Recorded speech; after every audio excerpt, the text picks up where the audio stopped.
Kwaba about the dialogue Jumedi so Tabia Television, ko Facebook, YouTube, Instagram, na search for Tabia TV like pages no share na unia enya bi enhwe ena ye bedin komo na ye my Ghana hon komo ena ye bedi na issue ba ko aye topical na free na otwe mu banyina no Ghana for di ho abobo sobo no obi ehu ne wo mfamo no ewo mu se NPP4 e de ho sobo no ebo NDC nso ensentwefo nhemu e de ho sobo no ebo NPP ni nyina ne sen $170 million judgment debt be abesense Ghana komu ena ye twe ho apo na ene NDC amanyukuna ye ho nsentwefo nhemu a Samija mfi a woye kasama for dem NPP anas NDC o de sobo no nyina ebo mampene akufuado aswafo amo ehwe ahodenye so energy ministry no ena afes no attorney general sabromo no omde hodwuma no ena omde sobo no ebo omo na enum nsem ena ene ye ba besi ho nkonwa na ye bisa ne fare ba yankasa sa judgment debt no ifrehefa den ena court no ese yentua $170 million emfa ema adwumaku ai friends Ghana Power Generation Company a omo enanka na omo contract bi aban ko twam a ede sansem we ede abai ene mene kentawude ba fotene de ma NPP amanyuko na wasante mantemo owura kwasi che danso ena ahia ye beje ho anu yetiawa ede efri ne nche na ono nso de okanom ode nchirimo no ede ato ede amaye yemfa sida ema ya boa for Tabia Herbal Products ena Beauty 360 ene kura sinema dwuma de yede ebra omidin ede kwabena chirematin adom twame ho ba Dr. Tenase ema na kwaba na ya hye nkomanase ediebe kura ne be rasiwe na be kura ni peni ya utoi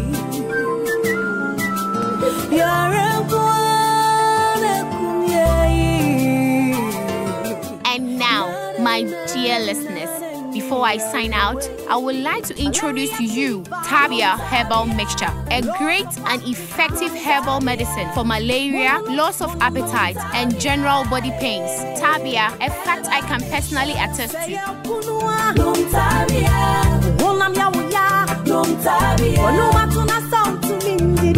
Tabia Herbal Mixture. Ansa na wobenom Tabia Herbal Mixture. Shisho moja muhunu se wenye chidi yari nubi ansa. FDA hwehwe saa ejwadi nkrato yi mu agye atomu se eye. Wenye nkramofo asore demo. Ahaye KG class. O se mofra no woro mpabo atese de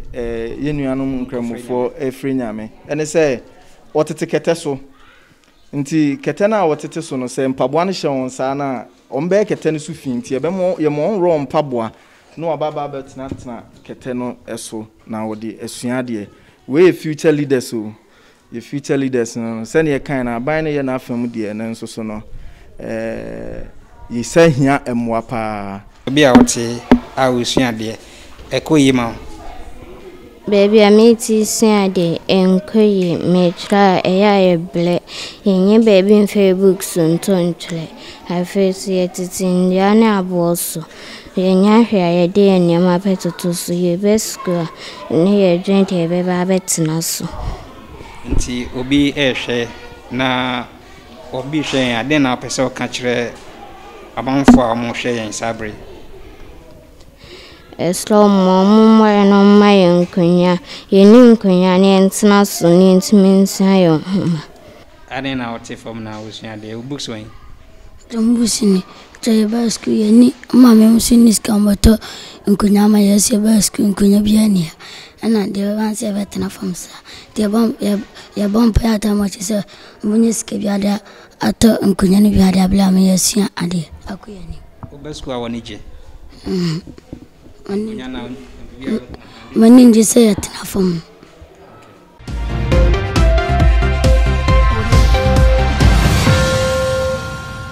I was on for a website Emma Wakwaba. Make our social Facebook, YouTube, Instagram. Now search for Tabia TV like pages no share. Now near any be and share. Doc Mwakwaba. Na pomti say. Yeah, the Yamiasi. That's it. I'm saying. Kumasi NPP for to say. Oh, Pia, who is so far so good. Oh, okay. Say yeah. yeah. Yeah, come chairman so. Okay, yes, yeah. That's one bush pa se be ko. Dia drone dia. Oh, I know that. You begin to look at class of no problem. No, I'm always ready for you. You be doing commodity our Ghana Power Generation Company and my Ghana signed an agreement in 2015. So on my power and as energy near the Ayajuma. Na nanka 4-year tenor and a bitra. According to agreement, nanka kaibe bono $99.6 million. But abino based on report, and as a report be a committee, then Energy Ministry it is a munye shemu for agreement I would be on my sign on. Then Energy Ministry, no what's baby. Sir, 2015 Energy Ministry, Sabra Dr. Kwabda Don Energy Minister. NDC time and Jinapo now no so Abu Jinapo now deputy energy minister in Tomote committee say based on Ensemble and say former President Mahama ne Ensemble Okokan or Mrashibe that was January 2016 say agreement how to be on my sign no so omuhemu na I hear between the how Eddie Abro minor. Based on that, Omote committee sent communication more hold on for her. And 2017, Boache Jacobe had the energy ministry no upon recommendations from the committee, Omo terminate agreement no. And they court say quite fast terminate agreement no was unlawful in $170 million. Edin kan minim sa wonche mu bi de maye efa this agreement. Yeah, me that's about any kind. Court no enka say unlawful. Okay. I cross a war agreement na ye no. Say power no say ye twa contract no. And I say power no ye so betua. Okay. And in krata no mu contract na ye no mu say no. Eno mu gyina so dia ka say interest ka no. Okay. The issue of unlawful and I say no unlawful na mamu. And she say, I know which is saying, Katana is saying, sir, contract phone I was saying, and this is for saying. And no, and I really say. And then it will say, we could try you one as of young children. Okay. Who try more bit, one to more bit. So, but transit now sign our petition agreements almost about 43. Now we say, we and one cousin who was saying, what the committees here you should. Now, committee now about when Javacas are there in your papa. I say, I did you no second. And I did you. Mamma, now, no, I'm here sign contract. Yeah. And on one, I say, I got the committee. And I committee the committee, and they say, I didn't know my yellow. And your papa. It did never do. I think we can only mention him a year. Not yet, and then money baby, I say, I buy a new patriotic party, no, or what's a contract to be. And to say, I will not come because woman no more take parliament that time. Yeah, almost as a contract. Also, mean I film. Everybody was in parliament that time. Some tell parliament, no more stress I did with money bass. I don't know bass when I'm a boy. What a trade. I say a train and my time on this one, I bet you almost about 17 billion. Yet you have $530 million a year. Yeah. $530 million a year. It is a contract in what your contract in what you 170 million krona. Me did say no krona is better than say. We want go to us a fence 100 and we go to $530 million every year. What I say? I tell me did say judge my dear way me there say you are Fred Dame what can say obeche na baby I didn't feel by any you no. Ye jina na chidin den one year no na pe won hwehwem na obi bia be bono no wo mo anya anu a wo mo de kasa sese jina pono mo ne kwa brother kono mo ne something can be crowd or yan chan wa irem akora odin tro na new media pono agwa na e mo wa se wo frem ana makoje da na muti everybody no ka chem say media there you hope for all parties. What's the moment you responsible people? Okay, tell me one thing. Obi amu you responsible no friend no say akojira ho. E dey mo justify na say mo ka here. Are you justifying what is said to you? Justify. Me justify. I'm over catch me say me responsible. no was your friend or program I say no maba that is the o ka cha me no me jitu what I say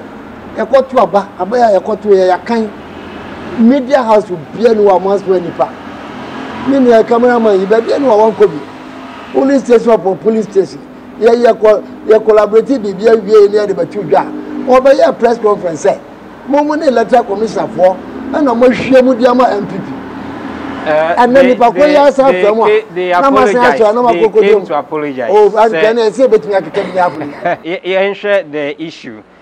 Osha the press conference na enra omoye na. Omo chere say a failure on Womo government to defend the country. Ewo court.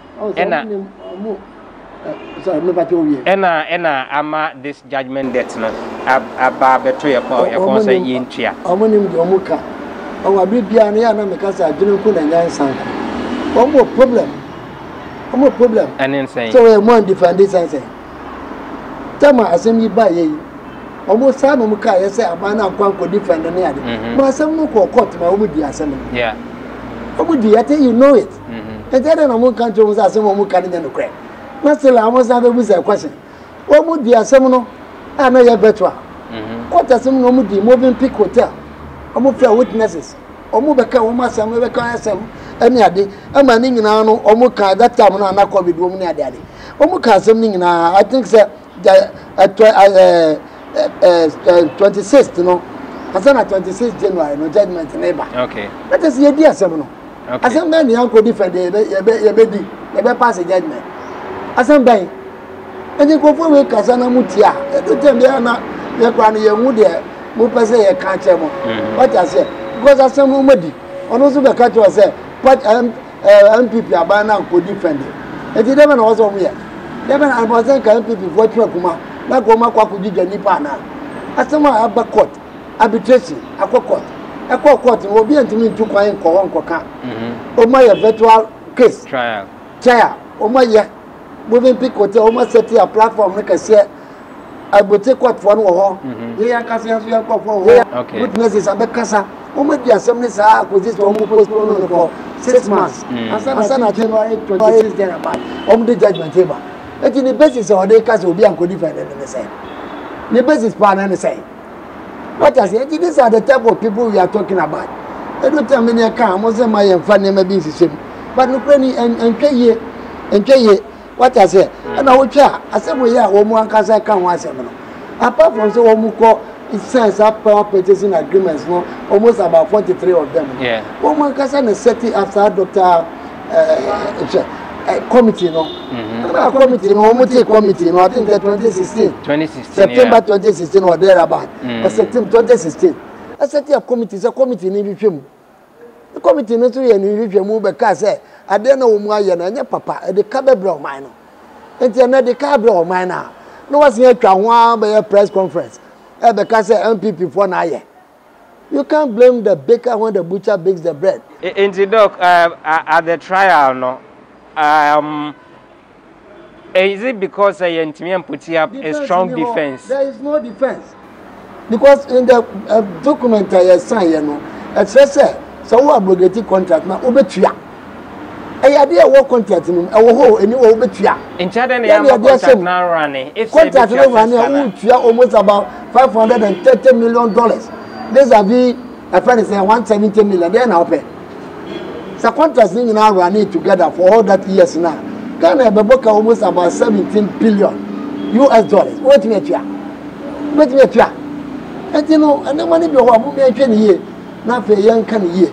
so betua 170 million now betua 530 million then papa the option is clear for everybody to see say nya dey amfa so wo so na wa be transfer ka say would be the power block what you so what you so betua ka e je say jimi fo bi a kafra e so obi a woni nyansa na wa ba adwuma na wo kofie woni ka na wa ha taxi 10 na taxi 10 ni sinigata no taxi ni na wo tua ka na wa fa ba ko na de ko. Is that common sense? Common sense, no. And you know, contract no say contract for contract any papa. Yeah, a bed Ghana for car. I don't know what you are saying. You say Georgina Pony Kwamna Donko ne ade no ade na ade na bo mutimu mo musa esa contract o na mo wa ben mu say aban na say mo tena se na mo negotiate on behalf of the country o ni ministerial position we are but ebia now you are privy to negotiations ya na then na mo share when you are negotiating on behalf of the country because of that agreement na and a sa ka we are bringing that agreement we dey trade route and share agreement agofo bi feel omu bottom and yes we are the camera yes here anymore ya kasa so people are already enjoying because omo didim awie anti sa pa no abeti modo na nkofo anu omu ya lawyer for edima ban no why pa na one the right frame of mind that obey contract we atro de ahyem say contract no ya yuso ebetua why na mo so amu ya lawyer for no magia tu na nzamo ya majority of parliament meeting no mo de akọ parliament ma ko gia tu na ma ye mu wie ya after some time no na ma se ati committee say committee ni kwa hwe na committee na kwa hwe na committee na se aba bo nje say ade na ye no ya nye ni ye ntie ntwitwam eti one ablemo no omo no mu ye aban lawyer for penyin for no mo wai Marita Bru no wai my friend say Betimodu no wai aban lawyer for wo mu si lawyer for penyin for wo mu nimu nyansa a no muti gan ha I even no muti ya wo motimi ehu sa cross na anka say ade we de ye mpene am ye nye sa se ko han kam si wo abra ye nyusu ka no na ye tuaka eso ne ade tum ne dakrata so na wo ko je tum wi a na se na ebu aka sim na wo so tuaka na be wo beblem obi mo ye renegotiations we bring and only we na asema ba ho enya me say no ko a ebi o wa ho mu twitwa mu ebi o so mu ti ase se na ebe ka ye be ye take and pay what I say take or pay no aye say wo for one full wo betua na take and pay no aye wo fa na wo betua enti aban ne cheche no ekwo sa line a eno mum na ye papa say generator no dey make generator mame na generator na wo dey mame wo dey abesi mi fie na wo ka tell me say me use o betua ka let's mention me no be yan cheche say eno kwa generator no ho na mum na da me use no na metua eno ye cheche papa sa adwin no bi ena wo say ka MDC do Muhammad anu no mutimi nya sa adwin no no mu de adwuma eno mu ko yes a contract full way de ma Ghana for ene abaye abatros bi say ye komu a ye kwa ko treska na ene wan ka san so ba bon ti aba be ka che say ade papa na ena obi akwa ko twa wona wo create judgment that no wona wo create a canon dia to ho to create canon to obi no say abete Ghana ko no etua ade na obi blame obi so no etua what I say obi can say both parties and as both governments more handle issue no that obi no obetimi aka say o ma handle no ye na wo akwasa contract na wie dem ade na me ya both parties no say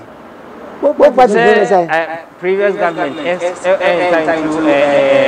an unfavorable deed on behalf of the country and I'm inherited sadly you know maybe there could have been a way out to resolve this issue and moka and I so more meetings was around no money moka unti say ya wodi de I mean the Kenya come mama for purchasing agreement na ma na check cross no wo copy there be only copy tin na wo kan sa wo copy anka be hu say e dia shem actual say wo betua say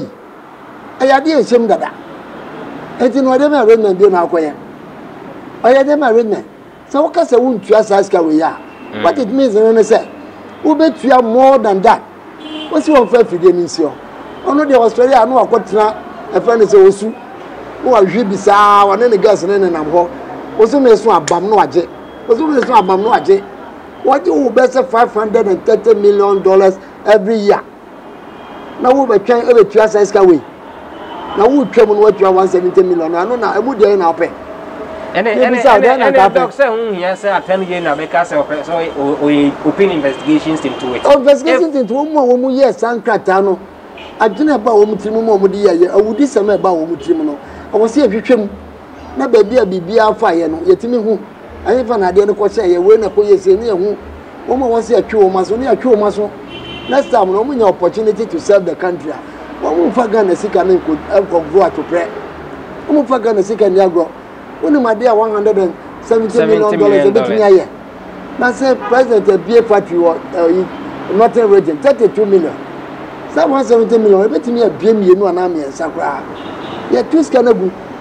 sɛ de yɛ ba yɛ wɔn ayɛ ne mu yɛ ne ma basa ɛbɛtutu sika gu yɛ ɛtutu sika gu yɛ ɛtutu sika gu yɛ wɔte ase ɛti megye sɛ mo miɛntwɛ hɔ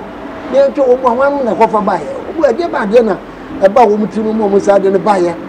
then we can have a case to talk about ntɛtɛ press conference no na wɔn aba na ɛdeɛ ba adeɛ na ɛba yɛ MPP akɔsa contract MPP aban 8 years no wasan contract wasan contract yɛ ba yɛ so wɔn committee na nkasa a wɔn te yɛ no a doctor no na ɔda no committee no recommendation no ɛna kyerɛ wɔ sɛ mo antwe yie na mo antwitwa bi mu a ɛka ɛde bɛ brɛ Ghana na nyɛ kaketewa ɛwɔ sɛ contract na ne so mahama na nkasa 2016 ɛwɔ si sɛn ɔse boys no na nkɔfo ntie power agreement and I say boys no ya mo fansem na mo mo omo I enter into no say omo ahwe yi a ebetime de scam say mo how be bra na fe ya de how na ba one have them enti no why say aban ebe go into a contract na ono asan so be ka say the agreement no be your wife and adwe bone say bua kan si omo gigi iska ni di ya na fe de yo munya bibia nka bi aka nya asem ne nka na 43 different PPPs na ya sensan na dawo obia so say wadwene nyinti no wo de ba me mu yiso ma yiso wo betua ya say pen no akosan de ato ase the members of parliament NDC members of responsible members of parliament and so they are jatum na fe ya kwa kwa say both sides na jitum because both sides na jitum ora mo me ko speak na dey no more into doc this Attorney General ne move so person will open investigations into it no enkonkoye one of those investigations are you betwe yente ho hwe because the Nigerians are you new young man kwan let's give him that opportunity to do it what you say na emwaye I don't know why you want him foul it's not about NDC and MPP politics it's about obia wodi ensa ko se boase amaye sika bi akodi ba bie na say am because the US court back I had a finding one of them guilty what I say okay I find it saying when they did chairman the major issue man and I will a power deal ya so we mo ko bribe $10 million I dey buy my own between chairman as per deal or something make sure na me the amount what I say US court na say we mo jisika e between your bribe and sana company ba ko dey aspa onya ne contract and no former top boss no exactly yeah and you know so bit family na mu no wana na dia ko yanso and the same don so dey just a bibi anya green pampa oba gibi what am gonna say and mo me nyina na yam ye ni na ho na tia se kofo bi abuye na kofo bi so hwiaye aho na wo se bi ani hwe na ye just obi a wono wote ne ba bi a wo akoye ne contract na as a asema brain no no mum na ya ka se na wanya yi na wa kotua na wanya yi o mu na create debt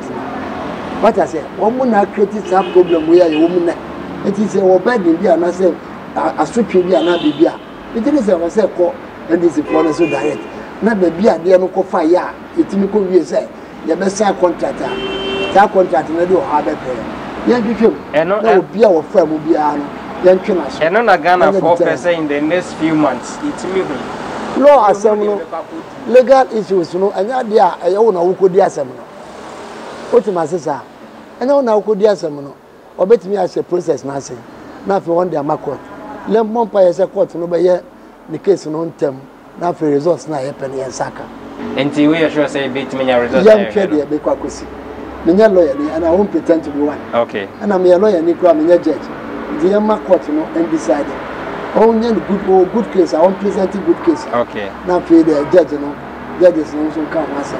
na Ghana so nya at the papa and film and say the beba bibi beba say na the better to papa so say pete sauna akoye nyi ye na moya okay but this for no dey no kroni a bibia no mo beba better power no ma dwene se Ghana sika no mbe hye no o ma chi bebre asofoton jita azuntaba just name why you make just name it ni nyina so bi sa mo say but still no ntimi ko du bia Ghana for be pese mo be hunu sam mo kan te Ghana for say kate Ghana for say ensem e ba ye ma ye bubu so da for ni bi tuo o mo nya opportunity e bi anka o mo atiase e champion utuka fali amedomi bob kote amedomi eso akodi 50 cities o dia kodua amango and amango na so amankofo da so tibidi ubi so atiase na konya opportunity to defend himself and call anyeye it let us allow I don't know yadi adwuma say that is the rule of law okay and you know okaso obi nkochi obi a na dia opeso kan ni na say I was here go back to the military system whereby I was it here go wiade a they are no na ko bodua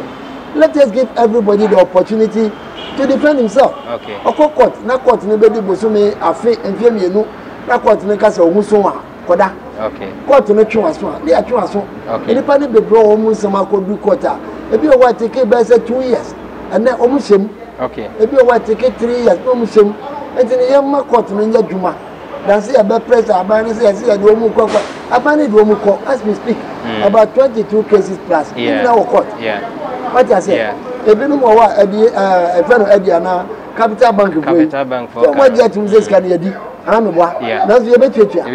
ni nyina ye bank no court no ni o mo sese okay edi ye ma court no nya na dwuma okay na ye hu say results no e ba no na ya de papa e be bua Ghana Ghana so no me je sa ba na ye aboa se sika no bi o ho so ya didi e tra ho sa 2009 sa be kan e ko ye say ene ni fie ni ade aba ya dwuma e fie no bebi o wa be di aban se ma ye ton so far yetimi agesa wo yo me o ma di this can be no house and the properties in the press they say adan so bi ameto a ye de ma bi na fo no mu dia office ene nyina be ya aban dia e de ma aban nya na dwuma ye ma legal system na ye court no enya na dwuma ye ma parliament enya na dwuma ye ma executive nya na dwuma na yetimi ye sade wo nyina bo ma be di se no ena be boa ama Ghana no de pese ye no yetimi aye na mum no se anya ne sa na ka say yanko back to the military system na was say na was ye na say na was ye ya they be end up na so jani bodan po bi atwitio abeka ye we no go sit down pa oba ye no no so aberich no no ko okay ya go bi pen organ ha say nti ye nyina ye mu ye ni na ho na ntia say wo mu ye press conference am jam fi waste press conference useless and senseless press conference no wonya ye the piece of starting your press conference ba ko pe no wanyansa ba ko pa wo not a single one no make at your day ya we 41 seats 141 seats am ade wa ka chemu nya ye ntro ade bie no press conference bie no wa be ka chemu a ye no kre enti de me bio 141 seats ya we ne Mahama will be the next president welcome the next president of the republic ni nya ye no kre enti obi be fremu na nsem wa ka chemu nya anya no kre na still a wa fremu na mo kwa na mo amujejeje o kanya nsasem bia mfa nchemo what is o kanya nsasem bia de me ade no waka ye no kre kanya ba ko a waka sasa me jamfia be ye press conference o mo ye press conference ma ko be 33 if you don't ya be to aba e ko kata mo ye to aba wie over 33 to 40 press conferences then na ye no kre ye be hwem aba na ye sei ayi say asem mo keka ye nya akyem 1 ye wie ye kra ye ko court wie ye court asem e wie ye ye ka why are you always following people who lie to you? You don't need to listen to them. Rather than say, I press conference obey. I don't know panel. Which my dear Papa, absolutely nothing. Dr. Koziche, that's so yeah. NPP Communications Director Ashanti Region and Otis on AB and as OE and some hodwa abituja afa a $170 million judgment data Ghana Ekwakutia Ghana Power Generation Company Stacy abeye deja no eno ho anu ye ena ye ba beje ye or dialogue join dey so be ko Facebook, YouTube, Instagram no search for Tabia TV, like pages no share na onua enya bi enhwe emphasize da ema Tabia Herbal Products and Beauty 360 kai na hye no so say open coverage e the ama programs and I say obi abaye wedding engagement funeral and afei so no anniversary bi na abedie annual general meeting ekwa hodo bibia bibia o hia video coverage no fa number ye wase na frɛ na yemaye no kama emfa ma yensa no dwuma hote ebo no so eda fom na ebebo ama bibia aye fine pa e de amount we nom ene nyimaku a om so ya sena dwuma de ye de ebrewo KB Cancer ena ye director midin de Kwabena Chere Martin Ado eberesemu ye be sanso no ahia.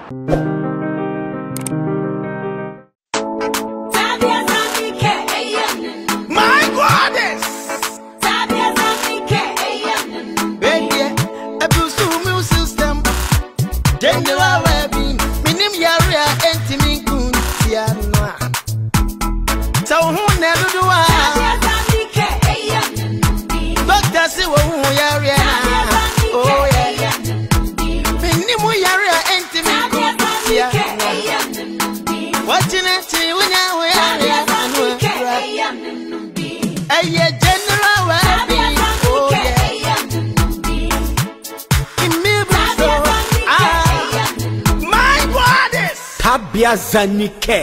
Somuche